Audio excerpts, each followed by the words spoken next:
Ciao, sono Olivia Perotcorn e inizio col chiedervi che cosa vi ha colpito di più quando avete letto per la prima volta questo progetto, questa storia? Noi questo progetto non l'abbiamo letto.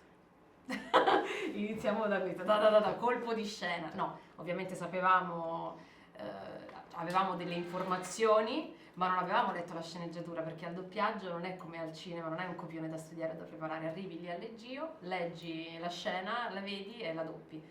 Però sapevamo quali erano i temi attorno ai quali girava tutto il film, insomma, e quindi per quanto mi riguarda mi piaceva l'idea di raccontare una storia di coraggio, di avventura, di apertura verso gli altri, verso il diverso. Penso che siano temi importanti per i grandi, ma poi attraverso un film d'animazione, capito, metti un semino dentro anche i piccoli, che è importante che crescano con la mente così aperta, secondo me. Parlo da mamma, poi non so. Sì, totalmente d'accordo con quello che ha detto Serena. In più, diciamo, sicuramente c'è la Universal che è una garanzia, e poi al provino, perché c'è stato un provino su 2 scene, e lì è venuta fuori secondo me tutta la ricchezza dei personaggi, quindi è stato entusiasmante fare il provino e desideravo tantissimo poter raccontare appunto tutto questo arco di cui non sapevo molto, se non appunto un breve racconto di quelle che poi erano le vicende dei personaggi. Però già da quelle 2 scene insomma, mi aveva completamente conquistato. L'originale è doppiato tra gli altri da insomma grandissimi attori, Elizabeth Banks, Danny DeVito.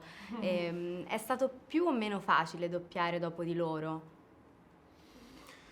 Ma allora, per me la prima esperienza, quindi è stato comunque difficilissimo, però ripetevo sempre, mentre doppiavo, che sentivo l'originale, insomma, fatto rispetto al mio personaggio, comunque è incredibile, nel senso che c'era una qualità sorprendente. Poi credo anche di aver scoperto, non vorrei dire insomma una falsità, ma è diverso il modo di lavorare di chi incide per la prima volta, Sì. cioè loro recitano e poi su quello disegnano. Sì, adattano Sbaglio? il labiale dei Esattamente, personaggi quindi alla diciamo che recitazione, tra virgolette e c'è un all'inverso. lavoro quasi più attoriale lì che da doppiatore, quindi riuscire a recuperare quella verità dietro a un leggio, fermo in una sala, insomma, dovendo fare a sync con le stesse intonazioni, Sì. ma italianizzandole, perché chiaramente è diversa poi la lingua, però cioè, è divertentissimo, ti consente una libertà stupenda.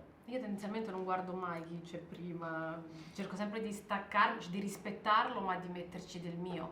Poi comunque è una lingua diversa, una musicalità anche diversa, penso che siamo riusciti a dare una nostra impronta italiana anche al doppiaggio, insomma. Senti Serena, tu hai già doppiato un altro cartone famosissimo, Ma non lo puoi amatissimo. dire qui! Sì, che esperienza è stata rispetto a quella che avevi già fatto? Mi sentivo un po' forse più sicura di Francesco, perché non era la mia primissima volta, quindi alcuni meccanismi, alcune dinamiche già le conoscevo, però lì doppiavo una ragazza, qui doppiavo un animale e comunque è stato diverso. Ho usato più la mia voce qui, nell'altro progetto invece la alleggerisco moltissimo, devo sembrare più giovane, più piccola, qui invece sono una mamma, quindi ho usato anche un tono, un timbro più vicino a quello che è il mio, e ho potuto osare di più proprio perché è un animaletto e non è un essere umano, insomma. Ultima domanda, un po' una curiosità personale. Voi i cartoni li guardate? Cioè avete un cartone del cuore che vi guardate anche magari del passato? Non so se lo posso dire, però sì, cioè, io rimasi sconvolto dal Re Leone, cioè lì capii che avevo qualche problema, nel senso che senso proprio? io volevo, ma seriamente volevo rinascere leone, perché ero innamorato della leonessa, e quello, vabbè, insomma, poi c'era la voce straordinaria di Gasman. Mamma mia, che facciamo fase, sì. Sì.